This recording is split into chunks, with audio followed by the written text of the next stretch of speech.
Hey, salut à tous, c'est Yvan de la chaîne MyFitWorld Yvan. Et on se retrouve aujourd'hui pour la troisième vidéo de notre challenge de Noël. Challenge de réaliser une vidéo par jour jusqu'au 25 décembre pour vous parler des erreurs à éviter quand on est débutant. Et aujourd'hui, on va s'attaquer à un sujet qui fâche, c'est-à-dire l'entraînement des jambes. Pourquoi est-ce que je vais vous parler de ça ? C'est parce que malgré le nombre de vidéos qui ont été faites sur le sujet, je retrouve encore énormément de gens, et notamment dans ma salle, qui ne font toujours pas les jambes. Et pour certains d'ailleurs, je trouve ça plutôt grave parce que ça fait déjà 3-4 ans qu'ils s'entraînent et ils ne se sont toujours pas décidés à entraîner leurs jambes. Alors aujourd'hui, je vais essayer de vous convaincre un petit peu par rapport à des arguments que m'a donné une personne à ma salle. Alors c'est une personne qui s'entraîne déjà depuis un certain moment. Au niveau du haut du corps, il commence à avoir un très bon niveau.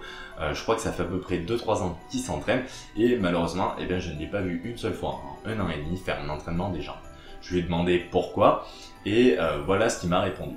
Déjà la première chose, c'est qu'il m'a dit que il avait pas vraiment besoin parce que dès qu'il les entraînait, elles progressaient super vite. Et que donc pour l'instant il préférait se focaliser sur l'entraînement du haut du corps et que dans 3 ou 4 mois, il ferait quelques séances des jambes et ça suffirait pour avoir des jambes suffisamment musclées pour l'été. Alors je pense que c'était avant tout un argument parce qu'il avait la flemme de les faire, mais j'aimerais quand même réagir un petit peu à ça parce que derrière il y a une petite question qu'on pourrait se poser. À quoi j'ai pensé quand il m'a dit ça ? J'ai surtout pensé au fait que lorsqu'on n'a pas entraîné un muscle depuis longtemps et qu'on se remet à l'entraîner, il va énormément réagir à cet entraînement-là. La première chose qu'il va faire, ce n'est pas forcément de prendre du muscle, c'est de recommencer à stocker du glycogène. Alors le glycogène, c'est quoi ? C'est la source d'énergie que va utiliser le muscle pour pouvoir réagir à l'entraînement. Alors c'est pas la seule source d'énergie, mais c'est une de ses principales, et pour ça donc il va stocker du glycogène, et avec lui, il va y avoir un gros apport d'eau dans le muscle. Tout ça, et notamment sur des muscles aussi gros que les cuisses, va faire qu'après 1 ou 2 entraînements, juste après une période où on ne les a jamais entraînés, les cuisses vont énormément grossir au tout début.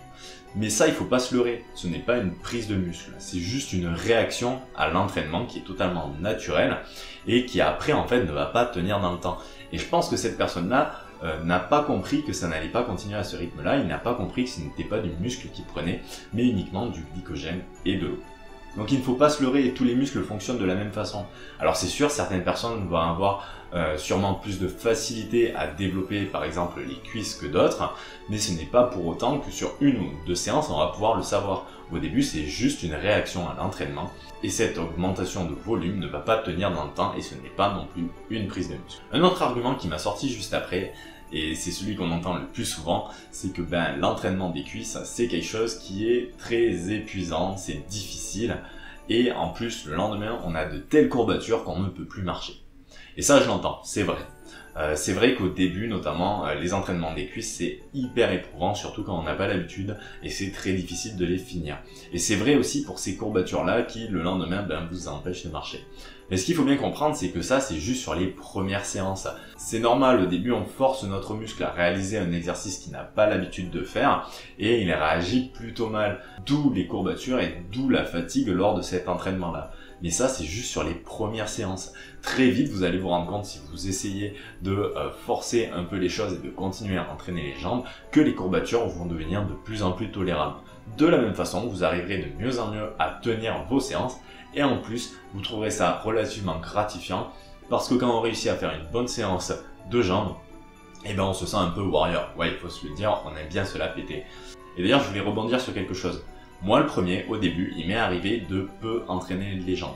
Alors je les ai toujours fait, j'ai toujours entraîné mes jambes, mais ce que je faisais, et sans trop m'en rendre compte, ou plutôt en me le cachant, c'est que je les entraînais à moitié, je ne me donnais pas à fond lors de leur entraînement, car je trouvais ça trop difficile.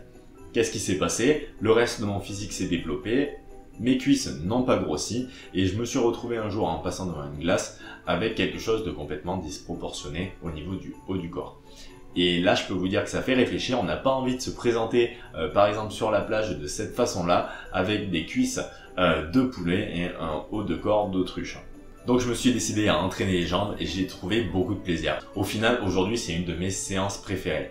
Et alors qu'avant je préférais travailler les pectoraux, aujourd'hui c'est une des séances que j'aime le moins.